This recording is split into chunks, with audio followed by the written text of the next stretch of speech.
there's nothing like cracking that cellophane and pulling that record out. It just smells great.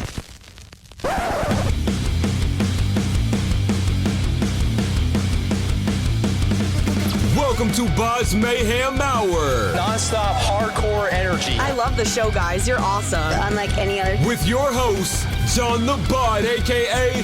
the Bod Father. Man, this stuff rocks. Hey, how you doing? This is Chris McLernon from Saigon, Kick, Cold Sweat, PanicBoom, and a billion other things. You're listening to BODS Mayhem Hour.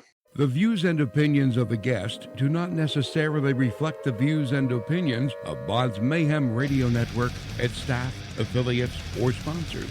Parental discretion is advised. Welcome to BODS Mayhem Radio Network. Hey everybody, welcome to BODS Mayhem Hour. I am your host, John the Bod, aka the Bod Father. And as always, I'm bringing you guys and gals awesome interviews. Today, it's a huge honor and privilege to welcome Mr. Chris McLernon, bassist of Saigon Kick and PanicBoom. PanicBoom has released their first single entitled Revolution off their upcoming debut album. So, Chris, my man, welcome to the show, and I'm glad to meet another fellow Reds fan. Yes, thank you for having me.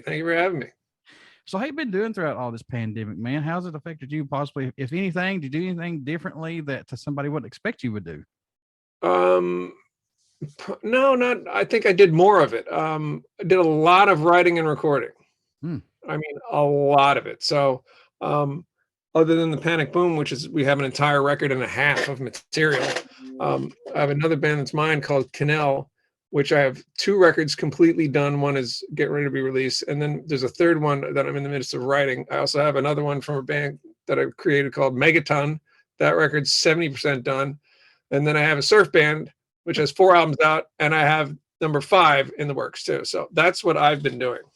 See, that's what I'm saying. I cannot wait till all this stuff comes out, because all you musicians, man, have been absolutely working your ass off during this. And it's cool to see, but I'm still wondering though, if a lot of this is going to see the light of day, because everything's kind of getting back to a little bit of normalcy. You know what I mean? It's going to be hash in the can or what? Yeah, I think the advantage is it's like when they filmed 2 movies once. I think they did this with Back to the Future, where they filmed 2 and 3 at the same time. Yeah. And they just parcel them out. So it's kind of a comforting feeling to know there's so much in the can, as opposed to, oh boy, now what? We got to come up with 10 more. Yeah. What do you do? No, we got 30. What do we do? And I've been saying this a lot, maybe we'll get back to the old days of the double disc CDs, hopefully, or something like that, maybe. Yeah, right. Yep. I mean, the deal used to be, if you had a record deal, you had to put out 2 records a year. Wow. Yep. Jeez. And that was I think all the way up to like 1979, 1980. And if you didn't, you lost your deal. So that really put you guys under pressure in a way. Yeah. Yep. But I mean, part of that's good. Sometimes if your shoulder's against the wheel and you got to just push harder, guess what? You get stuff done, as opposed to, yeah, well, we'll take our time on this one, and there's no deadline. I work better with deadlines. I always do. Yeah. How excited are you to finally have this debut single Revolution released? Because, I mean, you guys have been selling these, for a long time. Is that correct?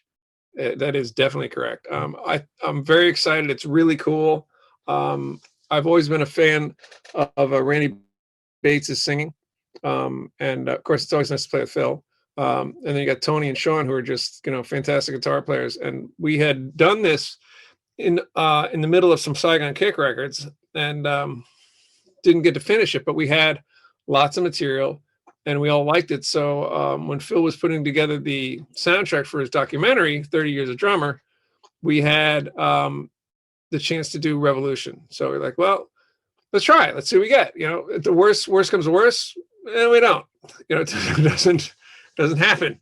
But it came out much better than we had hoped, and we had pretty high hopes.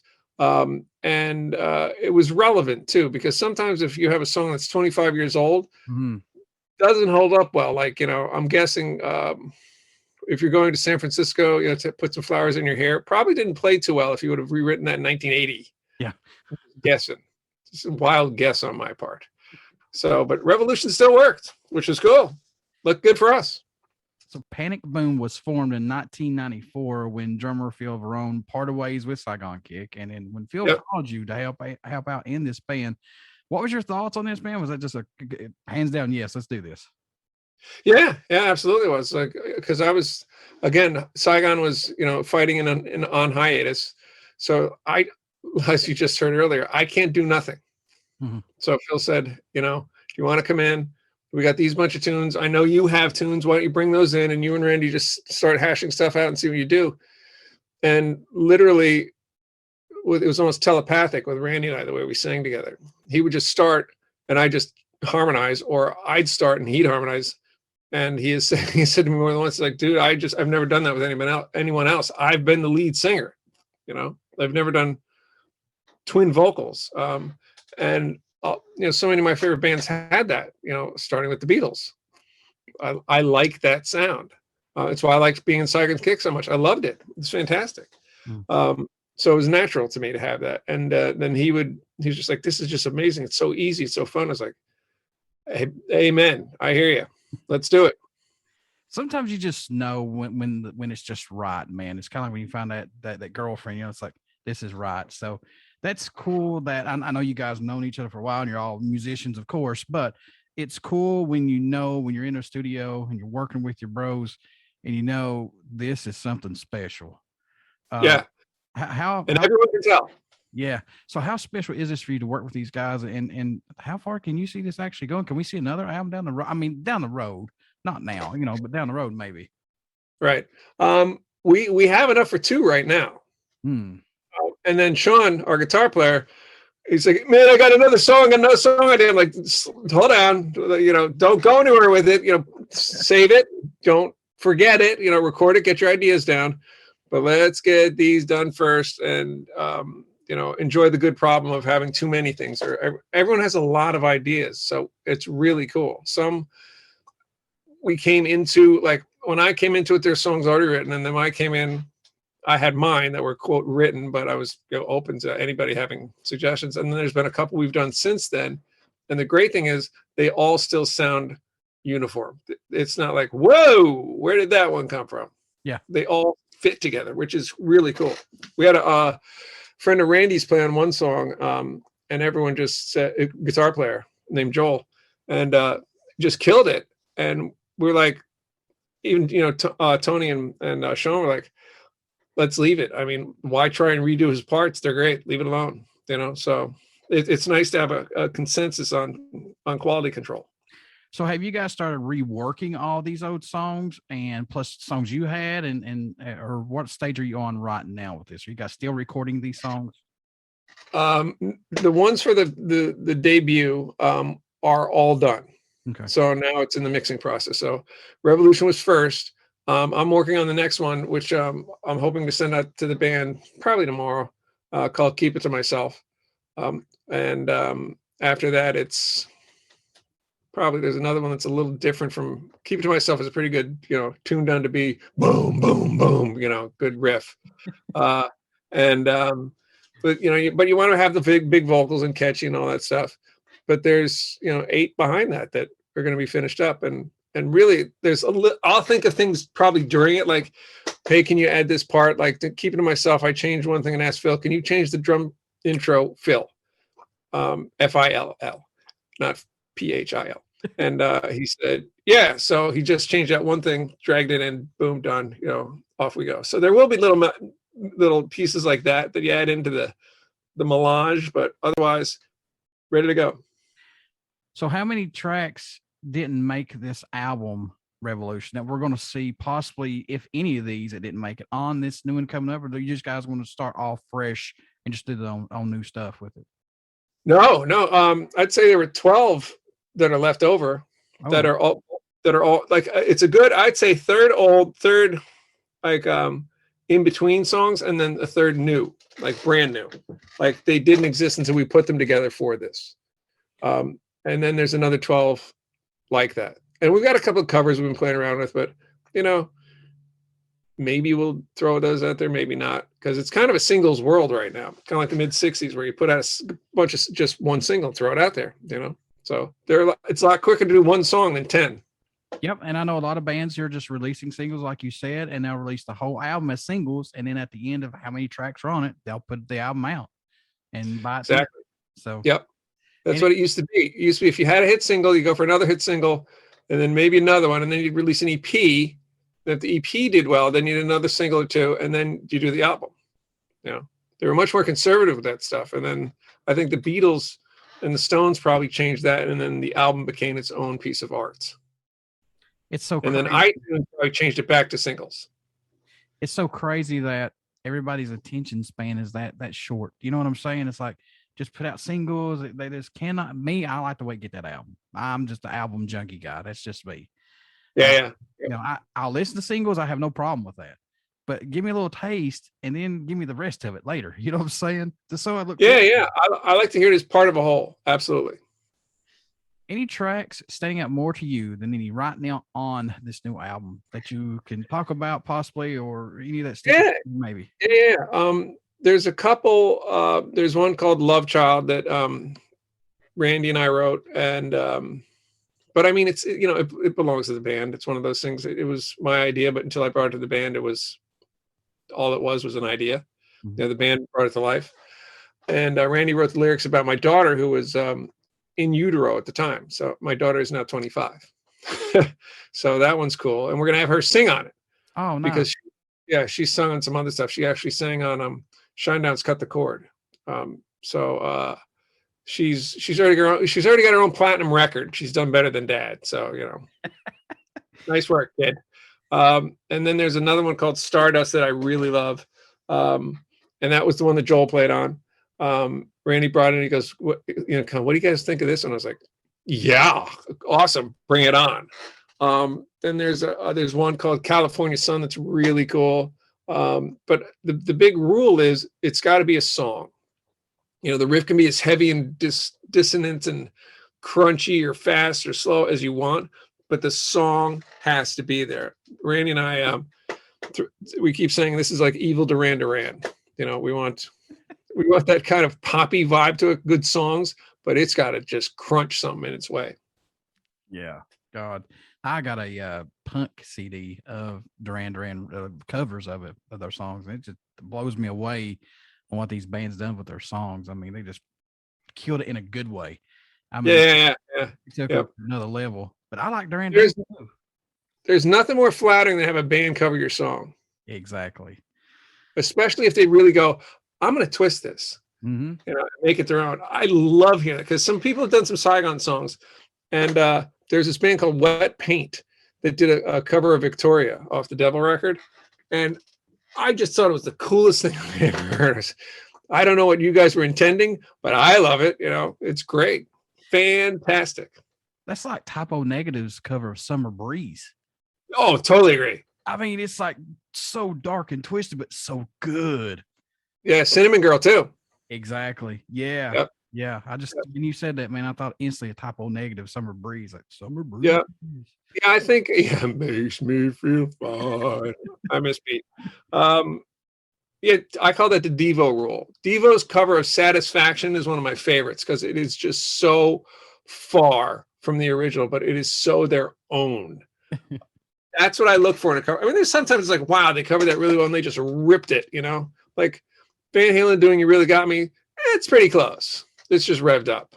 But, you know, somebody else doing like, what's the famous one? Blinded by the Light by Manfred Mann's Earth Band. You know, that is so different than the original. So different. Yep. That's what you got to go for. And I got caught. I mean, I got talked crap about because I'm a huge Metallica fan, and I loved Metallica's version of Bob Seger's Turn the Page. Turn the Page. I thought that was great. Yeah, I thought they did it totally justice, man. I thought, like, don't touch it no more. That's it. Yeah, because I'm thinking, I mean, that sax lick is so iconic. And I was like, oh, slide guitar. Nice job.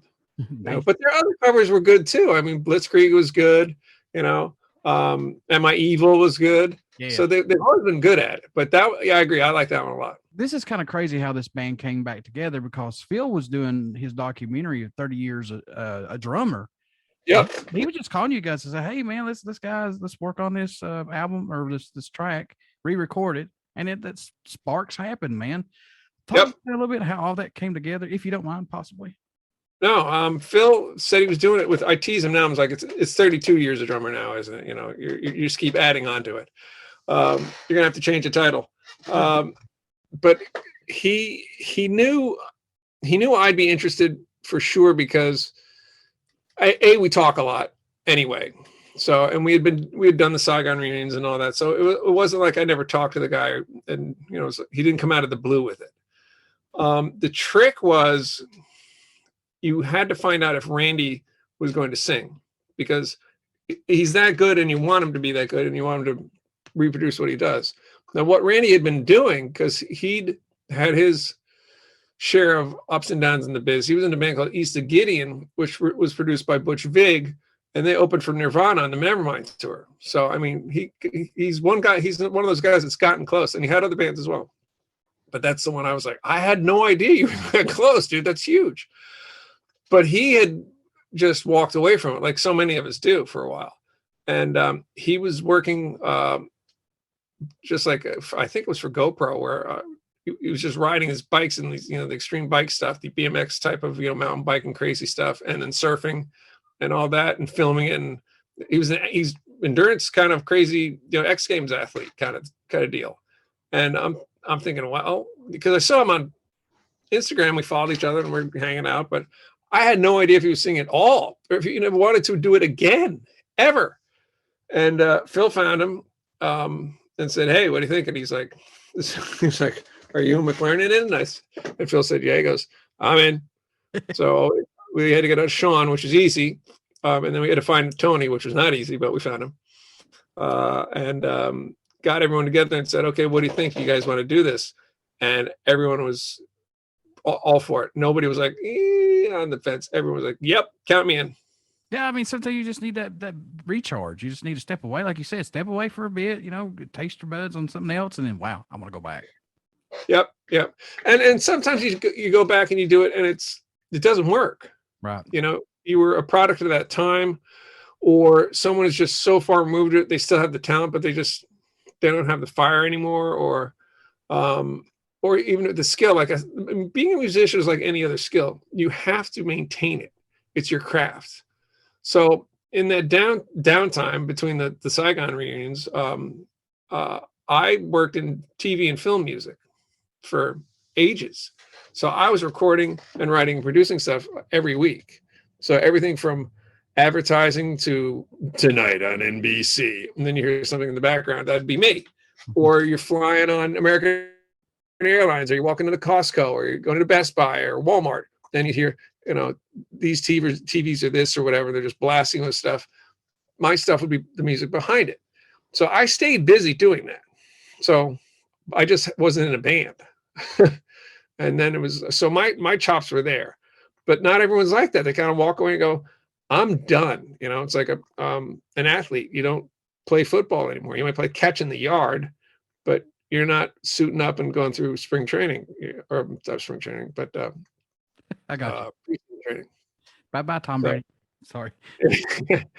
Twice. I'm leaving. I'm not leaving. I'm leaving. I'm not leaving. Yeah. I'm leaving. Sorry, Patriots fans. I forgot you. Yeah. Oh, that was. How do you do that, man? I gotta say, I don't know if that was intentional or just, if you had Giselle breathing down your neck, would you really be paying attention to what you're tweeting? Nope. Right. Exactly. Honey. Oh, fuck. Okay. Whatever. Throw the aside. Forget it. I got it. It's crazy for me to even say it here. I'm 42 and I just watched the guy's full career and he retired. Yeah. I'm going, oh my God, I'm close to death. No. But I mean, I can't deny I don't. Oh, I'm not a Patriots fan at all. I'm a Steelers and a Bills fan. But you can't deny he is one of the greatest quarterbacks of all time. Yep. I mean, I live in South Carolina, so if we get NFC, you got either the Bucs or the Panthers.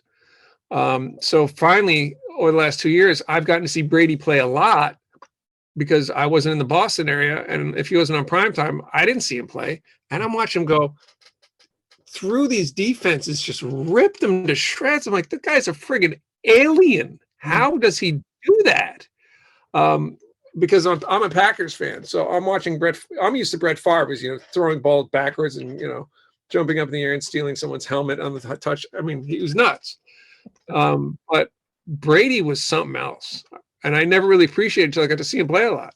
So Patriots fans have been spoiled. Yeah. And now I'm just thinking about, I watched Peyton Manning come into the league and go. I watched Eli Manning come into the league and go. Phillip Rivers, Ben Roethlisberger, Big Ben, and they're gone now. Oh, Yep. All right, Chris, I'm moving on. I feel up now. I'm sorry. Well, if you like the Bills, you got a good quarterback there, so that's a plus. Yeah, but the thing about it is, though, dude, I suffered through 4 Super Bowl losses. We lost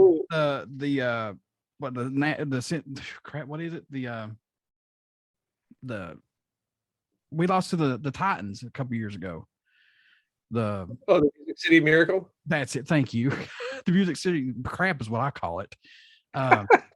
And then we lose a heartbreaker to freaking the Chiefs. But I was like, when the Bengals won that game, I was like, karma. Here comes Patrick Mahomes, thinks he's Superman. And that just shows you, man, he's human. Everybody, but I'll wait till next year. The Chiefs probably rip off another 2 or 3 championships. And Right. And they'll be done. But I'm really happy to see this Super Bowl. It's like, this will be an interesting game to watch, because you got two teams who really, really, really want to be there. Really want to be there, as opposed to, we were champions last year, so we're champions this year, and we deserve to be here. A little bit of entitlement, whereas the Bengals are losing their mind. I remember growing up in Ohio at Cincinnati, it was the Bengals and the Browns, back and forth, back and forth, back and forth. So the Bengals got way closer than the Browns did in those days, but they've been out of it for so long. I mean, what was it? 99 was the last time they were in, something like that. Maybe, yeah. Yeah, brutal. Mm-hmm. Like you said, small market team. They did it. Exactly. And that the Super Bowl heartbreak where Joe Montana, God's quarterback, what they call him, I don't care. They take him. You take San Francisco down another Tom Brady-esque deal. It's the totally. It's the White Clark, and it's over. Yeah. And my favorite announcer, Vince Scully, making the call. Crazy. So after 25 years, what does PanicBoom still bring to the table for music, man, that others might not still bring possibly? Believe it or not, I think this is where the treachery of age and experience matters. Because they always, tell you to beware of someone who's older than you, because they might know something a little snappy that they can get around, and they trap you. But let's say in my case, I had 25 years to be, at the end of Saigon Kick, and then do all that film and TV stuff. I mean, literally, I think my ASCAP total is something like 900 songs on ASCAP. Now, those are not all, so that's 900 pieces of music. That's not 900 songs with, lyrics. Phil went out and played with Skid Row for 5 years or so. So he learned that end of the business. Sean has been playing the whole time. Randy played for a while and then stopped and then did his all stuff. So you live this life in between then and now, and it bleeds into what you're doing. No doubt about it. And it comes out in the music. And I think also there's a level of confidence in yourself and in the other guys that everyone lets everyone do what they do. There's no dictation. It's collaboration.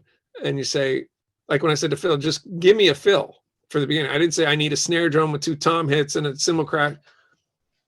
Do what you want. You know what the song does. I've been around the block with you. We know what we're doing. So go do that. So I think that's a huge advantage. Then there's another one, whereas since we're doing it, at least at this point, ourselves, we are not beholden to any record company. So when this is done, we're going to shop it to a company, but it's all done. So we didn't take any any money from the record company and then have them breathing down our necks going, that's not what we want. Right. Yeah, well, we paid for it. It's what we want. Do you want it? You don't? And I learned that from TV too. There were songs that I would write that, let's say ABC would go, okay, cool. Hey, Fox, what do you think of this song? We love it. Great. Thanks. That's a huge advantage too. Because in the old days, man, Atlantic didn't like it. Go back and write another one. Or if they didn't like it all, you go, well, let's go to CBS and see what they think, or MCA or Sony, or, see what happens. We're much more in control of it, which is fun. Oh yeah, I could imagine. And just like you mentioned, Atlantic dropped you guys when you guys first started, when you guys formed and picked you guys up, immediately started writing, and then they just dropped you guys. How crushing was that blow for you all at that time? Oh, and it was bad. It was the second time it happened to me because it happened in Cold Sweat as well. So, but there were also other factors involved, which is, it sounds like a contradiction in terms, but Doug Morris, who was president of Atlantic at that time, picked 3 hit singles off of Water. And Michael, I think if I'm not mistaken, Michael Douglas, who had Third Stone, which was the label Saigon Kick was on as a subsidiary of Atlantic, Michael finally said, you know what, I kind of had it with dealing with record labels, and I'm gonna go back to movies and that sort of stuff, and can't blame him. We got lost in that shuffle. However, in the rest of the world, that album was still out. So the 3 songs exactly that Doug Morris picked as hits were huge hits in Indonesia, which at the time we were like, great, this is like Sex Farm and Spinal Tap. But Indonesia, then anyway, was a country of 250 million people. Huge. Yeah. And sure as shit, those 3 songs, which was I Love You, On, and Close to You, were all hits. All of them, huge hits. Like, we had no idea how big until we hit the first notes of I Love You, and the place exploded. We're like, whoa, okay. I guess they like it. But your question about how heartbreaking that is, it's everything you've worked for, right? And the thing is, if you're an actor and you have a movie that flops, they'll hire you on another another movie as your acting ability. They don't blink. Mm-hmm. Record company, you're radioactive. You might as well be plutonium. No one wants to touch you, which is just brutal. Yeah. And if it's not that, styles may change and you can still be good at what your job is, but we don't like what you do anymore. So we're going to look over here. Yeah. And these guys get the gig. Now, I know you said you were doing stuff during the pandemic, but do you think during this pandemic, though, the music has been oversaturated with bands coming out with new stuff? Do you think it's even harder for newer bands to get noticed and get stuff out there now? Yeah, I would say that's very possible, meaning the fact that for newer bands to get things out, because everyone wants to see what somebody who hasn't produced an album, or let's say they're in the middle of a tour cycle and they had to cut it short, so they came home and they did a record. So everyone wants to hear that big band that came up with an album early, because now you could have an album every 3 years, whereas this time you might get one every year for the next couple of years. Mm-hmm. So that could be tougher on the smaller bands, and the path to success might be a little tougher. However, I think with more touring going on, if you can get on one of those slots and open for one of the bigger bands, because everybody's out there. Unlike 2 years ago, where I was like, okay, this guy's coming out now, and this is going to be the tour during the summers. Everybody went for the same venues at the same time. So everyone's competing for that dollar. So if you can get in front of somebody on one of those tours, huge advantage.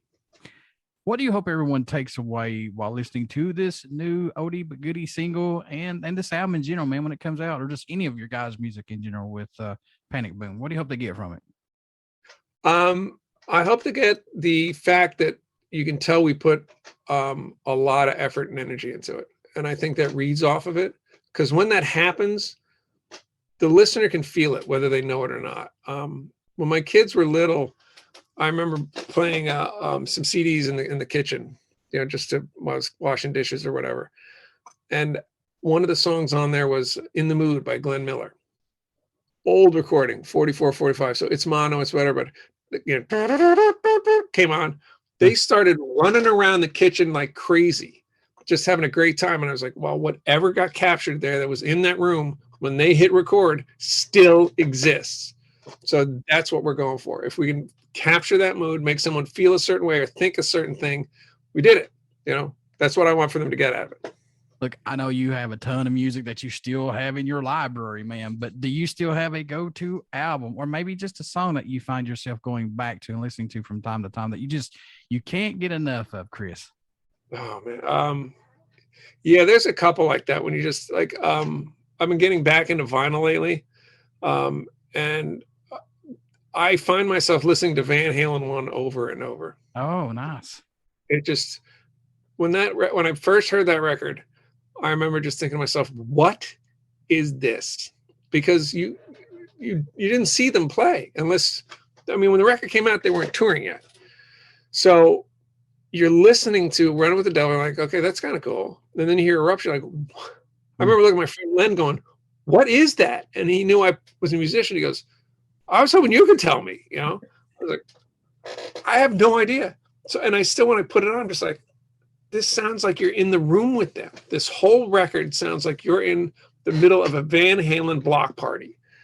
And that is just so rare. So that whole record I will go back and throw on, and just every song I'll just shake my head and go, how did they do that? How did they do that? Yeah. You know what, man? It makes me smile from ear to ear that I still see guys like you who paved the way for young musicians, you know, talk about older bands, and you talking about, you know, Van Halen, you know, inspired you some, you know what I mean?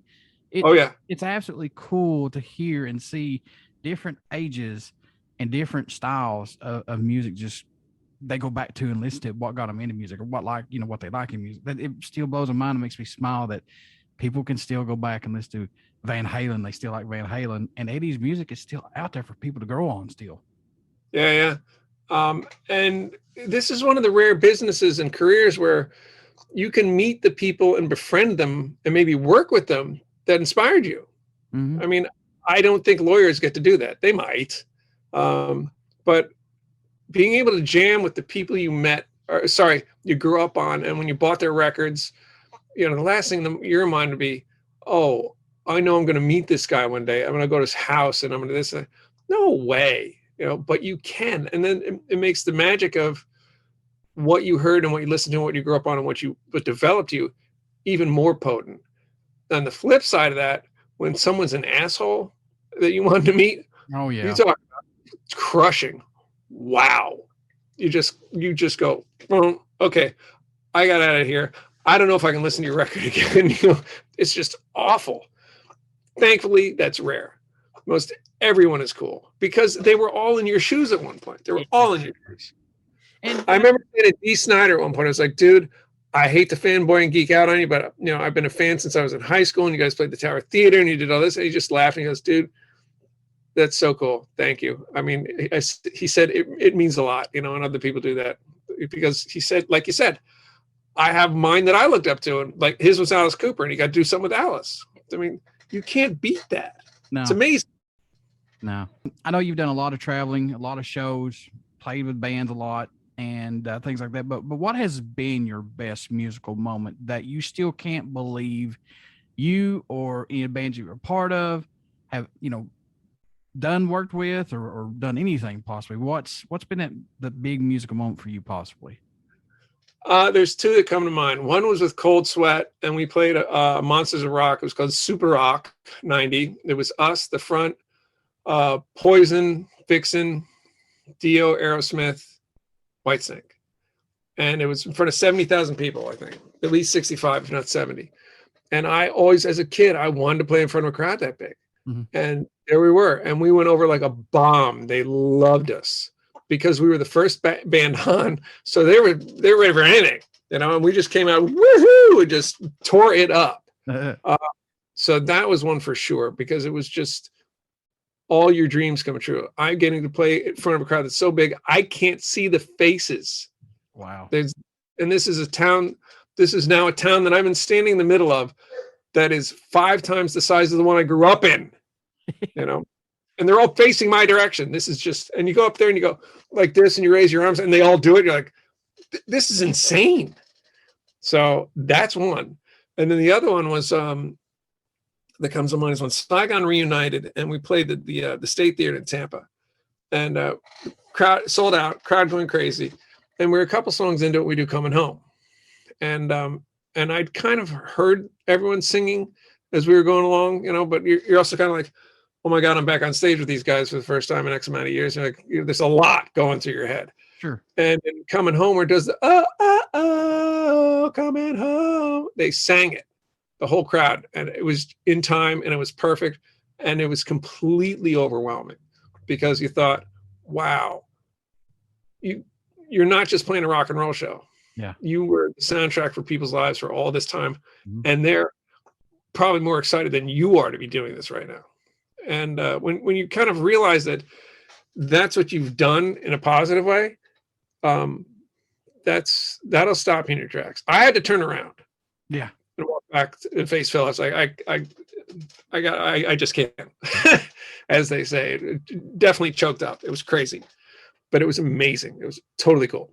That's what I was going to ask you. You had to hit you right in the face. Be like, well, I got to take a deep breath and just turn around. Just keep playing. Just keep playing. Yeah. Oh, absolutely. Yeah. Don't let on. Nothing to see here. You know, that sort of thing. But it was, I had some friends come to the show that had never seen me play, as I like to say in my real job. They just kind of knew me from being friends here.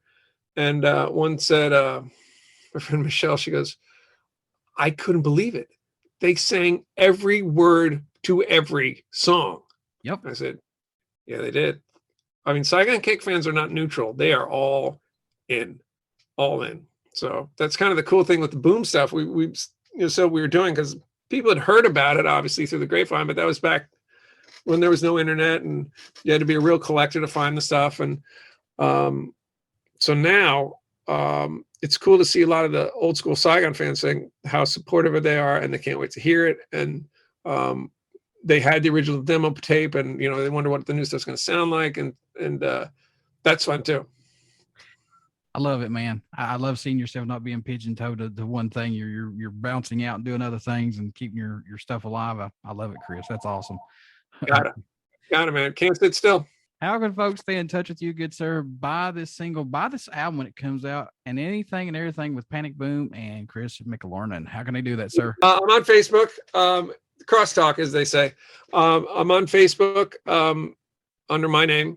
I'm not hiding under, Big Mick. Well, no, that's not true. I think it's facebook.com/Big Mick. But I'm on Facebook. I'm on Instagram under McLernon. I'm on Twitter, I think under Chris McLernon. So any of those three, no problem. Come, you can find me in all those. And we'll post on the Saigon page every now and then. More stuff is going on. So Jason and I will get in touch with each other and say, okay, are you putting some up? I'm putting something up, so we don't tread on each other's toes. Yeah. And it, those are, I think that's it. Those are the main three. Those are the biggies. Before I let you go, would you care to do a promo for my show, Chris? Sure, absolutely. Hey, how you doing? This is Chris McLernon from Saigon Kick, Cold Sweat, PanicBoom, and a billion other things. You're listening to BODS Mayhem Hour. Everybody stick around. We got some great stuff coming up, and you only hear these interviews right here on BODS Mayhem Hour. Please get out and check out our Facebook page. It has our podcast link and our YouTube link.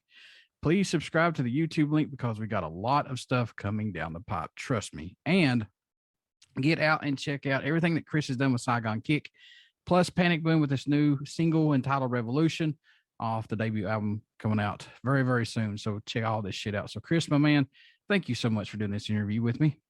Absolutely. It was a pleasure, and happy to come back anytime you'll have me. Oh, that's nice. That's like the way, that's what I like to hear.